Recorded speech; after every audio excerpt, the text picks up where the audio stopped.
تعمیر مؤسسه‌های تعلیمی شهر بختر با دستگیری مقامات اجرایی حاکمیت دولتی شهر، کمیته پدر و مادران و صاحبکاران محلی با وسعت ادامه دارد. مؤسسه تعلیمی رقم 4 از 45 صنفخانه عبارت بوده. کارهای تعمیری در مؤسسه مذکور از ماه ایون آغاز گردیده تا این مدت بیش از 20 صنفخانه آن پوره از تعمیر برآورده شده است. مورد به ذکر است که سال شرایط تعلیم و تربیت در مؤسسه‌های تعلیمی شهر بهتر گردیده، سطح دستاورد خوانندگان نیز به تدریج افزون می‌گردد. در حدود شهر 18 مؤسسه تعلیمی فعالیت داشته، عین حال قسمت بیشی آن با پورگی از تعمیر برآورده شده است. مؤسسه تعلیمی رقم 14 عبارت از 47 صنفخانه بوده، تعمیر جاری در داخل بنا پورا به انجام رسیده است. طبق اطلاع مسئولین صنفخانه‌های مؤسسه با سهم مقامات اجرایی حاکمیت دولتی شهر با در و تیره‌های پلاستیکی تامین گردیده، عین زمان نصب شیار و آویزه‌ها ادامه دارد.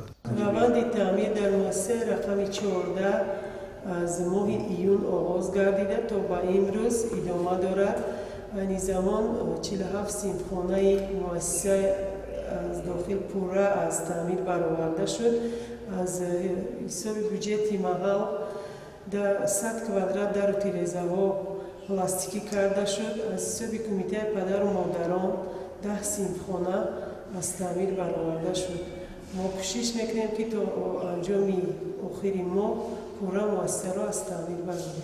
در دایره آمادگی‌ها به سال نویخوانیش قسمت داخلی مؤسسه تعلیمی رقم 2 شهر بختر پوره از تعمیر خوشصفت برآورده شده. مسئولین مقصد دارند نمای بیرونی بنا را تا اول ماه اوگوست رنگ و بار نمایند. ما تعمیر سال 2025-26 را از 1 ایول آغاز نمودیم و تا امروز پوره داخل بنا از تعمیر خوشصفت برآورده شد و تا ماه اوگوست بیرون بنا نیز از تعمیر خوشصفت برآورده می شود و ما پوره از سال نوی خوانشی سال 2025-26 پوره آماده هستیم. در همین زمینه جهت پیوست‌شوی به تکنولوژی‌های نوین در شهر بختر توجه مخصوص روانه گردیده، علاوه در همه مؤسسه‌ها تجهیزات ضروری سیستم ی دانش نصب کرده شده است که من بعد توسط آن روند تعلیم و تربیت خوانندگان از جانب والدین نیز نظارت کرده می شود.